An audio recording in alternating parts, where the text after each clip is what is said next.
On a fall night in 1998, a woman walked into her kitchen after being out all day and tossed her keys onto the counter. She glanced over at her answering machine and saw there was a light blinking, which meant she had a message. She walked over and pressed the button, and as the message played, at first it just sounded like static noise, or maybe somebody breathing heavily into the receiver.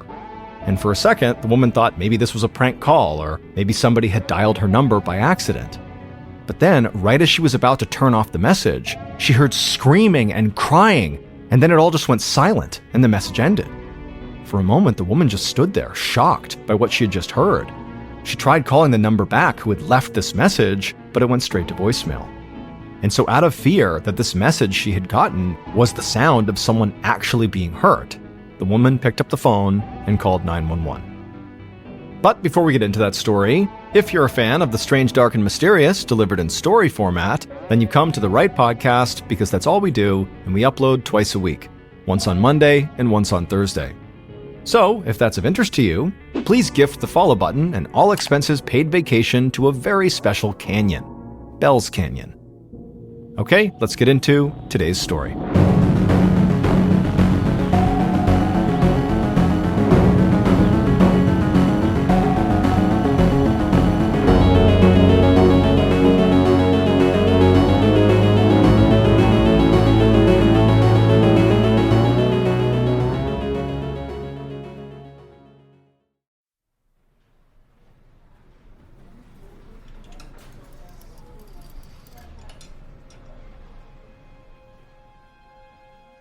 On Saturday, November 14th, 1998, 35-year-old Sarah Raris and her best friend Laura scanned the racks at a local clothing store in Howard County, Maryland. Sarah wasn't really looking to buy any new clothes, but she was desperate to distract herself from the horrible day she was having, and she hoped shopping might help with that. This was one of the weekends that her estranged husband, Lorenzo, had custody of their 1-year-old son, and Sarah hated every minute she was apart from her baby. Sarah and her husband were in the middle of a heated divorce and custody battle, and if she had her way, Lorenzo would actually never see their son again. Just then, Laura pointed out a shirt that she thought Sarah might actually like. It would look great with Sarah's red hair, she said. Sarah forced a smile, but deep down she knew that this retail therapy was not having the desired effect. Sarah continued to walk around the store, but she just couldn't shake herself out of her bad mood. And this frustrated her because she'd always prided herself on being this really upbeat, positive person. In fact, up until about a year ago, Sarah's life had seemed almost perfect. She worked as a statistician for the National Security Agency, or NSA for short, helping solve a range of information security issues for multiple federal agencies. Sarah had always had a gift for mathematics, and so using her talent to help her country was like a dream job for her. Also, at the time, she had begun writing her first novel, a murder mystery about a brilliant statistician who solves crimes, and she and her husband Lorenzo had bought this beautiful house in a suburban neighborhood that looked like something out of a painting. The streets were lined with manicured lawns and white picket fences. And perhaps most importantly for Sarah, she had become a mother. But soon after her baby was born, things at home had begun to fall apart. Lorenzo didn't seem to want anything to do with helping raise the child, so Sarah quickly felt like she was juggling this important government job with taking care of a newborn baby all on her own. Also, Sarah's family lived about 1,000 miles away in Alabama, so they weren't able to help. Luckily though, her mother-in-law, so Lorenzo's mom, had pitched in and began babysitting whenever she could, and also helping Sarah with cooking and cleaning. But Sarah's mother-in-law worked full-time at a retirement home, so there was only so much she could do. And no matter how much Sarah begged Lorenzo for his help, he basically just refused. After almost a year of this, Sarah just couldn't take it anymore, so she filed for divorce. However, as soon as she did that, Lorenzo suddenly began acting like he wanted to be with their child all the time. And so he made the divorce and custody proceedings very difficult for Sarah. Back in the store, Sarah's friend Laura asked her if there was anything Sarah wanted to try on. Sarah thanked Laura for going out with her and trying to help her get her mind off of things, but at this point, she said she just wanted to go home. Laura said she totally understood, and the two friends said goodbye and headed to their cars in the parking lot.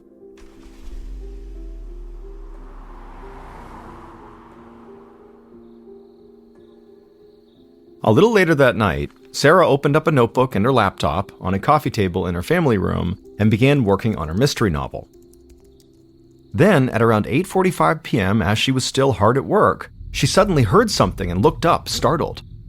She held her breath, trying to be as quiet as possible, but she didn't hear anything else. Still feeling unsettled, she got up, walked down the hallway to her bedroom, and then crouched down by her bed. And there, on the floor, she saw the large metal skillet, exactly where she kept it every night. Living by herself with her baby made her nervous, so the skillet let her feel like she had a weapon close by when she went to bed. But as Sarah stayed there crouched down by her bed for a second, she didn't hear any more noise anywhere in the house, and so she shook off her nerves and decided to leave the skillet behind. She told herself she was just being paranoid. And so Sarah stood back up, walked down the hallway, and sat down in the family room, getting ready to dive back into her mystery novel. However, just moments later, she heard the sound of shattering glass.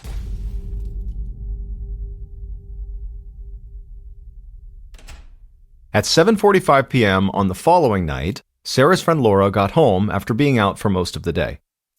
She walked into her kitchen and tossed her keys on the counter, and she noticed the light on her answering machine was blinking.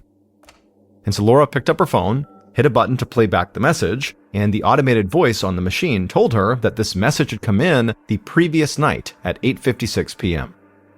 Laura figured she must have missed the call the night before and just not noticed she had this voicemail before she went out earlier. The voicemail began to play, and at first all Laura heard was static, and she thought maybe somebody had dialed accidentally and not left a message. But suddenly she heard heavy breathing and then screaming and crying, and then the message ended. Then the automated voice gave Laura the option to dial the number of that caller back. Laura just stood there for a second, completely freaked out by what she had just heard. She snapped out of it and hit that button to automatically return the call, and when she did, it went straight to Sarah's voicemail. Laura's hands started shaking. Now that she knew it was Sarah who had left this message, it was like the urgency went through the roof. And so she hung up and tried calling her friend right back, hoping maybe this time Sarah would pick up. But again, it just rung and went to voicemail. And so Laura hung up and immediately dialed 911.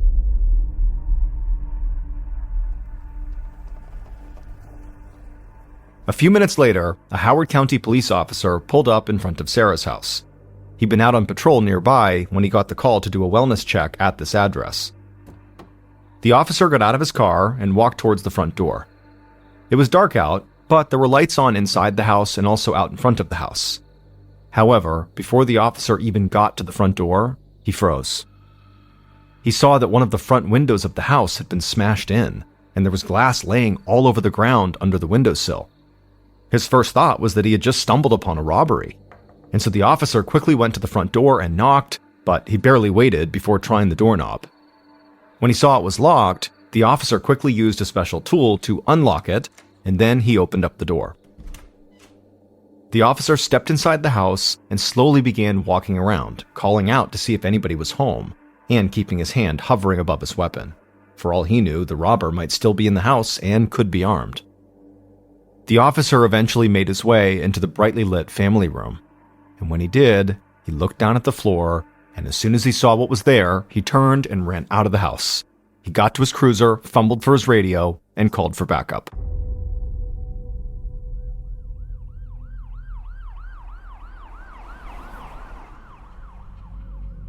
It was close to 9 p.m. that night when Detective Nate Reddig of the Howard County Police stepped out of his car and approached the officer who had first arrived on the scene.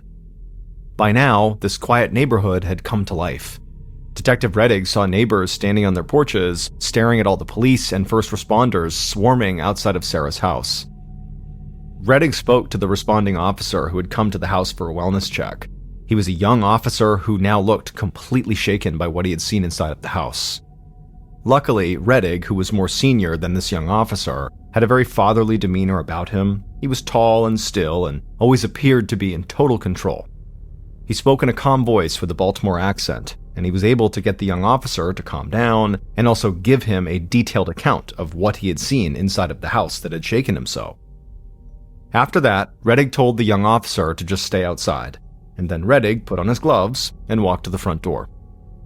Once inside, Rettig went straight to the family room, and when he looked down at what was on the ground, it shocked him too. He'd just walked into one of the goriest crime scenes he'd ever witnessed in his many years as a homicide detective. A woman who looked like she was in her 30s was covered in blood, and there was blood spatter all over the walls and the floor. But that wasn't all. The woman had clearly been hacked and stabbed at with a blade so violently and so many times that her head had nearly been decapitated and her hands were barely connected to her wrists. Rettig's first thought was that this had to have been a rage-filled overkill. I mean, several of the wounds he was looking at that had been inflicted on this woman individually should have been enough to kill her. But she had several of those fatal-seeming wounds. Also, a scene this brutal typically meant investigators were dealing with a crime of passion. Detective Rettig saw a purse sitting on the nearby coffee table. He looked inside of it and found a wallet with a driver's license inside. Despite all of the blood, he could still match the victim to the woman on this ID. The victim was Sarah Raris. Rettig knelt back down to get a better look at Sarah. He saw all the blood on her clothes and skin, and the blood on the walls and the floor had all dried. And Rettig knew that the woman who had called police to do the wellness check said she'd gotten a frightening voicemail from the victim, from Sarah, the night before.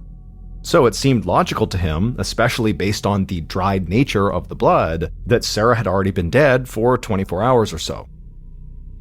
Rettig stood up, walked back outside, and joined several forensics technicians and police officers who had also just arrived at the scene. He told the officers to start by talking to the neighbors, many of whom were still standing around and watching from their porches, to see if any of them had seen anything strange or heard anything strange the night before. Rettig hoped in a quiet neighborhood like this that maybe somebody heard the sound of that window shattering and came outside to take a look. Maybe they saw something. As the forensics team entered Sarah's house and began searching for prints and DNA samples, Rettig also went back inside and began a full walkthrough of the house. And as he did that, he noticed that somebody had clearly ransacked the place. But Rettig immediately thought this was all just staged to look like a robbery. It looked like a VCR had been pulled off its stand and stolen, there were VHS tapes littered all across the family room floor, and the kitchen drawers had all been pulled open. But Sarah's purse with cash and credit cards in it had been left behind on the coffee table, and so too had her jewelry and laptop, which were worth way more than a VCR. And so Rettig did not think this looked like a robbery gone bad. Also, just the brutality of the murder itself backed up his theory. As far as he was concerned, there was no way Sarah had been killed just by some random burglar. After searching the house for well over an hour, Rettig reconvened with the rest of the team.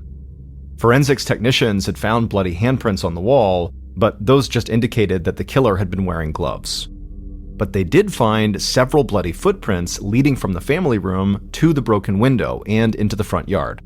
They would use these prints and the blood on the body, walls, and the floor to see if they could get any DNA samples that might belong to the killer. The officers who had been out canvassing the neighborhood said that unfortunately, nobody had seen or heard anything strange the night before. In fact, nobody had even noticed the shattered window at Sarah's house until the police arrived. This surprised Detective Rettig. I mean, this was not a neighborhood that experienced much crime at all, and so he really hoped that somebody had heard that broken glass and maybe thought there was a break-in going on and went out to investigate, but clearly not. But even still, the forensics team had plenty of samples for testing, and because of the brutal, sort of rage-filled nature of the crime, Rettig felt like he could start narrowing down potential suspects to only people who had a close, intimate relationship with their victim, Sarah. Rettig also knew there was another huge piece of evidence that was not in the house, the voicemail message that her friend Laura got that might have recorded her murder.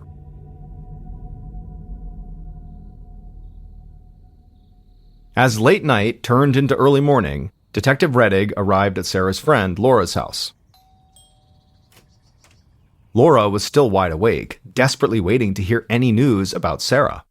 And so when she saw Rettig, she led him into her house and brought him into the front room, and when they got there, Rettig just told her she should sit down.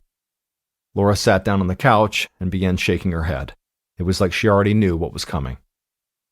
Rettig told her that he was so sorry, but police had found her friend Sarah dead inside of her home, and she had clearly been murdered. Even though Laura by this point had sort of been expecting the worst, she refused to accept this at first. She said there was no way Sarah was gone. It had to be a mistake. Rettig watched Laura completely break down on the couch, sobbing and just repeating that police must have made a mistake. He again told her how sorry he was, and eventually Laura did begin to breathe a bit easier, and she wiped the tears from her eyes, and then she looked right at Rettig and said something that totally threw him for a loop. Laura told him that the police needed to arrest Sarah's soon-to-be ex-husband, Lorenzo, right away, because he was the one who had killed her. Rettig was used to victims' friends and families suggesting who they thought might have committed a murder, but it was Laura's complete confidence that just seemed strange to him. He told Laura that Sarah's husband, Lorenzo, would definitely be brought in for questioning, especially considering, it sounded like they were going through a divorce. Generally speaking, spouses and intimate partners were always the first suspects in murder cases like this. But Laura told him it wasn't just that they were getting a divorce. It was also that Sarah and Lorenzo were in the middle of this nasty custody battle over their child, and Laura said that Sarah was just plain terrified of Lorenzo. Laura told Rettig that Lorenzo had been living with his mother since he and Sarah had gotten separated.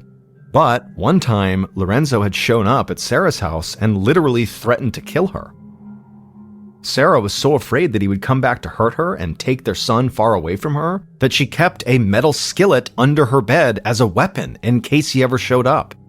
Now, Rettig would obviously have to follow up on this claim. He had no idea if Laura was telling the truth or not, but it definitely seemed like Laura was being truthful, and he felt like he needed to act fast in case there was a chance that Lorenzo really was trying to leave town and take he and Sarah's son with him. And so Rettig asked Laura for her answering machine, that way police could study the message Sarah had left her. Laura said that was fine. She got up, unplugged the machine, and handed it to him, and then very quickly, he left her house with the machine and rushed out to his car. On his way back to the station, Rettig called in to ask for any records they had on Lorenzo Raris. And when he got back to his office, he found a file folder waiting for him on his desk. It would turn out Laura had been telling the truth. Sarah had called the police on her estranged husband, Lorenzo, a few months earlier, claiming he had threatened to kill her. Police had removed Lorenzo from the premises, and there was still a court order in place forbidding him from returning to Sarah's house. After reading this report, Rettig didn't waste any time. He requested a search warrant for Lorenzo's mom's house, Lorenzo's car, and for Lorenzo himself. This warrant would allow police to demand fingerprints and DNA samples from Lorenzo. Finally, Rettig sent 2 of his team members to Lorenzo's mother's house, where Lorenzo was living. They couldn't go into the house until the search warrant was granted, but Rettig wanted to have his eyes on Lorenzo, just in case he tried to make a run for it. By 10 a.m. on November 16th, so the day after Sarah's body was discovered, all of Detective Rettig's warrants had been approved. And so even though he had just worked through the night and he was starting to feel exhausted, he still gathered up several members of his team and they headed to Lorenzo's mom's house. At about the same time, Lorenzo stepped out of the house and got into his car to head to work. But before he could make it down the street, the 2 officers who'd already been there staking out the place pulled him over and told him to leave his car behind, and then they drove him to the police station. Rettig and his team arrived soon after that, and Rettig had Lorenzo's car impounded for a forensic search, and then they headed to Lorenzo's mother's house and they knocked on the front door. Lorenzo's mother, a small woman in her 60s named Amelia Raris, opened up the door. She was carrying Sarah and Lorenzo's young son in her arms, and she looked genuinely frightened. She didn't understand why there were police at her house. But very quickly, Rettig broke the news to her. He told her that unfortunately, her daughter-in-law, Sarah, had been killed the night before, and even though this is very abrupt and shocking for her, they did need to search her house and also ask her some questions. Amelia stared back at Rettig in total shock. She said that wasn't possible. Her son Lorenzo had just seen Sarah a couple of days ago to get their son. Rettig said he was terribly sorry, but this was the truth. And then he showed her the search warrant and said they really needed to come inside. Amelia nodded, still in shock, and led them inside, and then it was like she was on autopilot and just asked them if she could put the baby in his crib. Rettig said that was fine, and while Amelia sort of shuffled off, he instructed his team to do a thorough search of the house. A few minutes later, Amelia came back, still looking very confused and shocked, and she walked with Rettig into the kitchen. Rettig again apologized for the whole situation and for having barged into her home like this, but quickly asked her point blank if she knew where her son Lorenzo had been on the night Sarah had been murdered. She told Rettig she had had a late shift at the retirement home where she worked that night, so she didn't know. But her other son, Mike, would know where Lorenzo had been. And so Amelia called out for Mike. And suddenly, this man in his late 20s walked into the kitchen. It was Mike, and he looked just as frightened as his mother. He clearly had just been listening intently to Detective Rettig and Amelia have this conversation about Sarah being murdered. And so Rettig, who could tell Mike already knew what happened, he just asked the same question he had asked his mother. Did Mike know where Lorenzo had been on the night of Sarah's murder? Mike immediately stared down at the floor and just began shifting back and forth on his feet for a minute without saying anything. And then he looked up at Rettig and slowly nodded and said Lorenzo had actually been home that night. In fact, he and Lorenzo had hung out together that night for a little while before Mike had to leave for a night shift at his job. Rettig thought Mike seemed like he was hesitating as he was saying this, and so he couldn't tell if Mike was just nervous or scared or if he was trying to hide something. But either way, Rettig never put much stock in family-related alibis. Parents and siblings would often go to great lengths to protect a loved one, even if it meant lying to the police. And on top of that, even if this alibi were legitimate, Mike did not seem particularly clear on what time he actually left the house to go to that work shift. And so really, this alibi did not let Lorenzo off the hook at all. After that, Rettig joined his team and searched the house.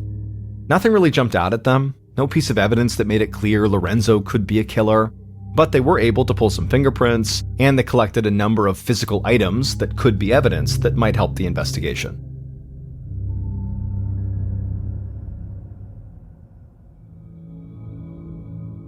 Later that day, Detective Rettig returned to the police station and met with one of the investigators who had picked up Lorenzo. And this investigator told Rettig that there was something really strange about this whole thing. He said that when he and his partner met Lorenzo, one of the first things they told him was that his wife had been killed.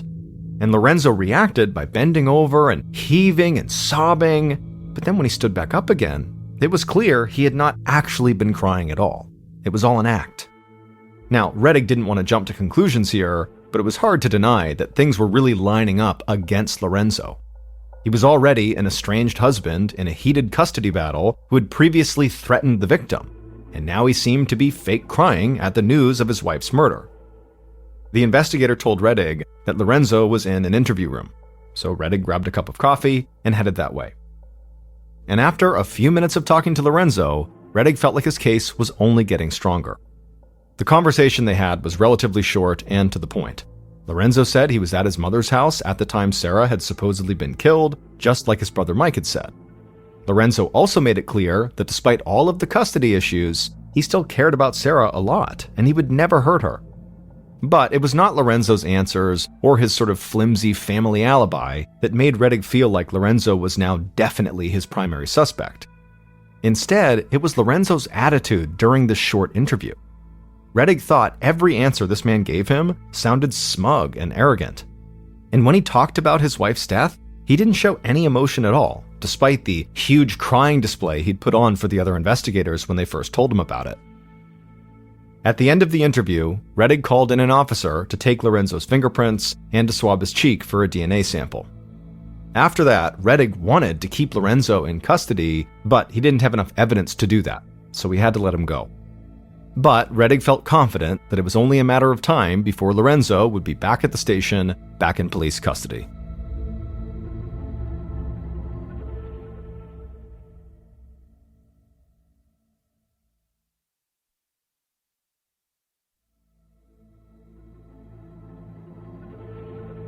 On November 20th, so 6 days after Sarah's murder, her friends and family gathered at a local church for her funeral, and they were joined by people from the community who didn't even know Sarah, but who had followed her story closely on the local news day after day.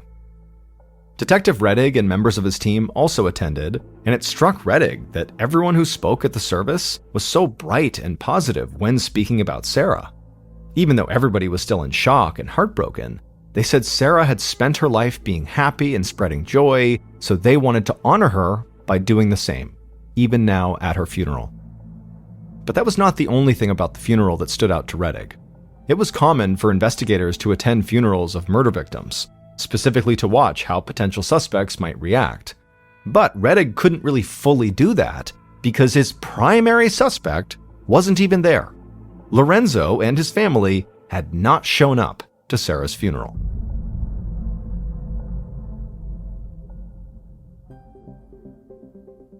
About a week after the funeral, Rettig was sitting at his desk going over notes from the search of Lorenzo's mother's house. Nothing had really come from the search so far, and he was starting to feel stuck. He was still waiting on DNA test results from the crime scene and Lorenzo's car, and without these results, or some clear evidence from the search, he still couldn't move in on Lorenzo, or anyone else for that matter. Just then, Rettig heard somebody call his name, and he looked up and he saw an excited officer flagging him down, telling him there was something he needed to hear right away. And so Rettig followed this officer down a hallway to a small room where a member of the investigative team was hunched over Laura's answering machine. This investigator had spent days trying to break down the voicemail recording of the breathing and the screaming and the crying into small sections to see if he could isolate anything that would help. The investigator, when they saw Rettig, waved him over and rewound the voicemail Sarah had left on the night of the murder and played it back. And when it reached a certain spot, the investigator stopped the message and looked at Rettig like he had just discovered something major. But Rettig just shook his head and said he wasn't really sure what he was supposed to have just heard. And so the investigator rewound the message again, played it, and then stopped it at that same point. And then did it a few more times, going back to the beginning, playing it and stopping it at that exact same spot. And eventually, Detective Rettig knew why the investigator was so excited. Because in the middle of all the screaming and the crying they had just listened to, Rettig thought he heard Sarah say one word, a name: Mike. Detective Rettig quickly dispatched 2 officers to pick up Lorenzo's younger brother, whose name was Mike, and they found him at his mother's house. Later that day, Rettig sat in an interview room across from Mike, just like he'd done with Lorenzo. But after only a few minutes of speaking to Mike, Rettig felt like these 2 brothers could not be more different. Where Lorenzo had come off as arrogant and uncaring, Mike seemed shy and sensitive. Talking about Sarah's murder clearly upset him. Rettig wondered if maybe Lorenzo, the older and seemingly more domineering of the brothers, had pushed Mike to maybe murder Sarah on his behalf. But Mike stuck to the same story he'd told Rettig when they met at the house. He said he had seen Lorenzo at home before he headed out to work. After the interview, Mike agreed to provide some DNA samples, and he also asked if someone could drive him to work, because he didn't want to be late. Rettig said he'd be happy to, and before long, he was driving Mike across town to his job. And as they drove, Rettig didn't push Mike too hard, but he did say he thought Mike knew more about the murder than he was letting on. Mike didn't respond. However, when Rettig dropped him off at work, Mike stepped out of the car and then fell to the ground and started vomiting. Rettig immediately got out and helped Mike stand back up and get him cleaned off. But as he watched Mike walk into work, Rettig now felt completely sure that Mike, and maybe even his mom Amelia, were hiding information about Lorenzo. As 1998 approached its end, Detective Rettig still felt sure he knew who the killer was. Either Lorenzo had done it himself, or he had gotten someone to do it for him, most likely his younger brother Mike. But before New Year's, the detective got the DNA results he'd been waiting for, and nothing from the crime scene matched Lorenzo or Mike's DNA. This shocked Rettig. He'd been so sure this case was just about closed. But without this scientific evidence, or any other real hard evidence to back him up, he couldn't do anything. So Rettig started to question his own theories about the case. Had he been so locked in on Lorenzo and Mike that he'd ignored other evidence? He went back to the beginning and tried to see what he could have overlooked. And so he dug into Sarah's job at the NSA, thinking maybe the murder could have some connection to her role there. It did seem far-fetched, but if she was involved with sensitive intelligence reports, he at least wanted to look into that. Rettig reached out to a contact at the NSA, and they told him they would look into it. But within days, the NSA contacted Rettig to tell him there was nothing they could find about Sarah's murder that seemed even remotely connected to her work. The fact that Rettig had gone from feeling like he was close to bringing Sarah's killer to justice to feeling like he suddenly had nothing to go on started to weigh heavily on him. He began having trouble sleeping, and he also started seeing that horrific image of Sarah lying there in her house all the time. But no matter what avenue he pursued, nothing new turned up. And so now this case, which had seemed like a slam dunk, started to go cold.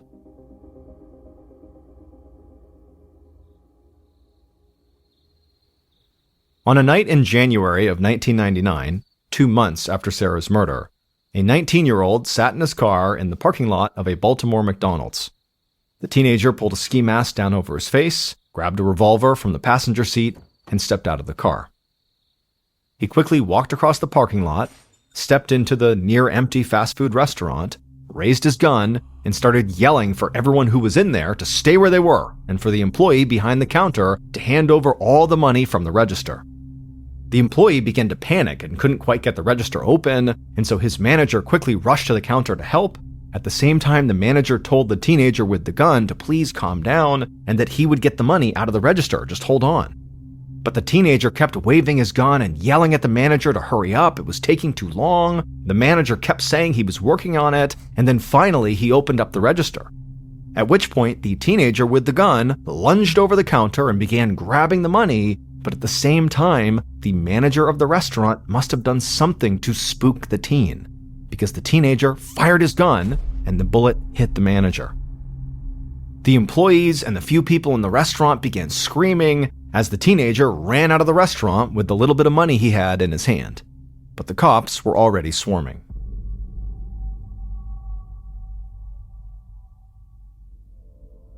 On an afternoon in August of 1999, so 7 months after the fast food restaurant robbery and 9 months after Sarah's murder, an officer rushed over to Detective Rettig's desk and told him there was a phone call he had to take. Rettig went to the officer's desk and grabbed the phone, and a detective from nearby Baltimore County introduced himself. This Baltimore County detective said he was pretty sure Rettig had not heard about a Baltimore County McDonald's getting robbed at the beginning of the year. Rettig sort of laughed and said that he had not heard anything about that. The Baltimore County detective said it was the craziest thing, but the person who had robbed that McDonald's and actually shot the manager of that McDonald's was a 19-year-old kid named Ardale Tickles. This kid was in jail for the robbery and the shooting, and recently he'd begun bragging to other inmates that he knew everything about the murder that had been all over the TV, the one where the woman had been killed in Howard County, Sarah Raris. Detective Rettig felt a rush, and he almost didn't know what to say. He'd reached the point where he wasn't sure if he'd ever find any new evidence in Sarah's murder. Still, Rettig knew that inmates often bragged about murders they knew nothing about, especially if those murders had been all over the news for weeks, like Sarah's had. The other detective agreed with Rettig, but he said this was different. He was nearly positive that this kid, Ardale Tickles, had been giving away details of this murder that police had never released to the public. Rettig thanked the detective for the call and said he was heading that way right now. As he rushed out to his car, Rettig felt more optimistic than he had in months, and he thought he might finally find justice for Sarah. And after meeting with the young inmate, Ardale, Detective Rettig was sure Ardale was telling the truth. He did know things that only the killer, or someone who had at least spoken to the killer, would know. It would take a little more time for Rettig and his team to get the concrete evidence they needed, but almost exactly a year after the investigation began, they finally knew who had murdered Sarah Raris.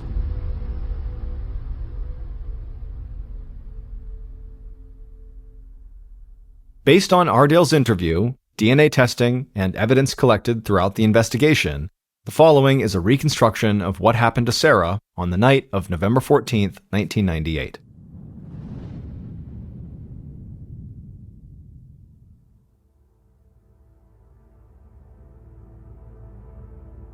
On that night, the killers sat in their car a few houses down from Sarah's. They slipped on a pair of leather gloves, checked the hunting knife sheathed on their hip, and stepped outside.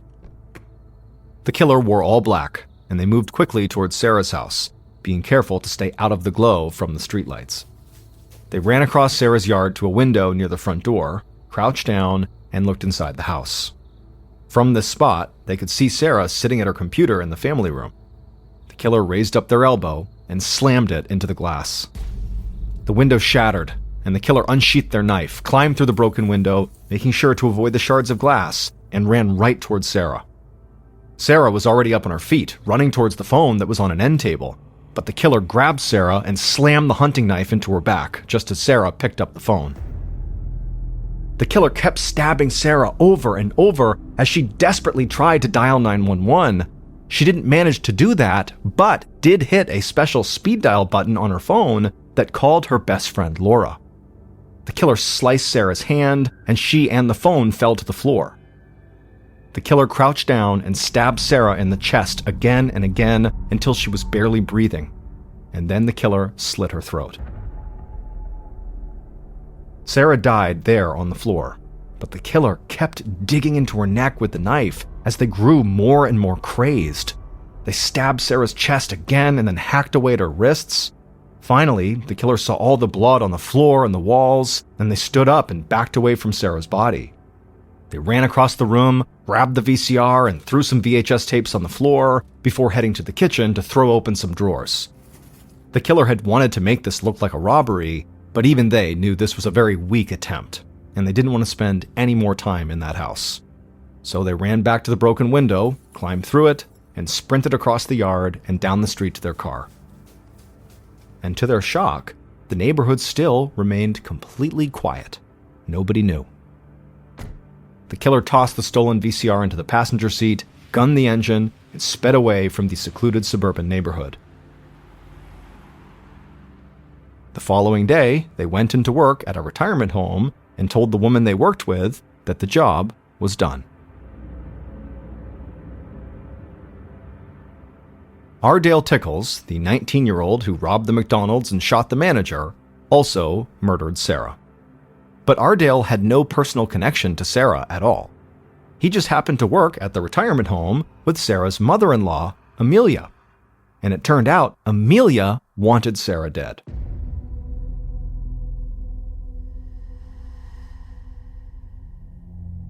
Amelia never thought Sarah was good enough for her son Lorenzo.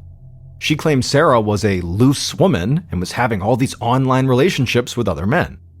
Now, even though there was absolutely no proof of this, Amelia still did not want Lorenzo to be with Sarah. And these feelings only got worse when Sarah and Lorenzo had a baby together. Amelia thought Sarah was a terrible mother, and so whenever Amelia would babysit, she would give Sarah all this unsolicited, extensive parenting advice. But Sarah often rejected her advice. And so Amelia felt disrespected and angry on top of detesting Sarah. And so when Sarah filed for divorce and tried to gain full custody of her grandson, Amelia decided Sarah had to die. Now, Amelia knew she could not carry out the murder herself, so she offered Ardale, the 19-year-old young man she worked with, $3,000 to murder Sarah for her, and Ardale accepted. And for several months after the murder, it looked like Amelia might actually get away with it. Detective Rettig had focused the bulk of his investigation on Amelia's sons, Lorenzo and his brother Mike. Rettig had never even considered Amelia a suspect. And when no concrete evidence against her son surfaced, Amelia believed investigators would just leave the family alone and go down some other path. But in early 1999, Ardale robbed the McDonald's and shot the manager, got caught, and while he was in jail, began bragging to other inmates about how he'd been involved in a highly publicized murder.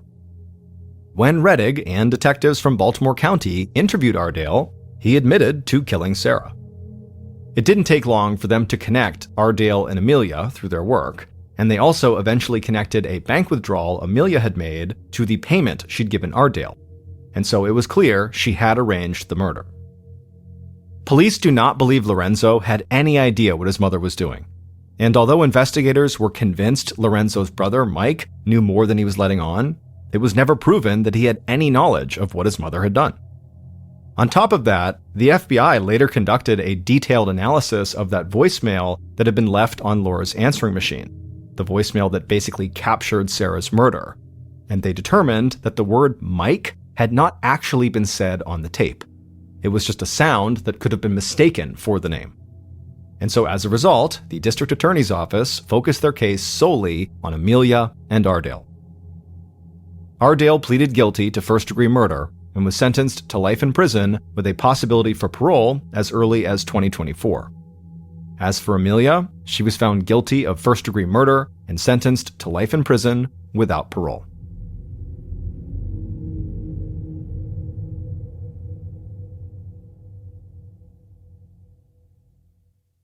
A quick note about our stories: they are all based on true events, but we sometimes use pseudonyms to protect the people involved, and some details are fictionalized for dramatic purposes.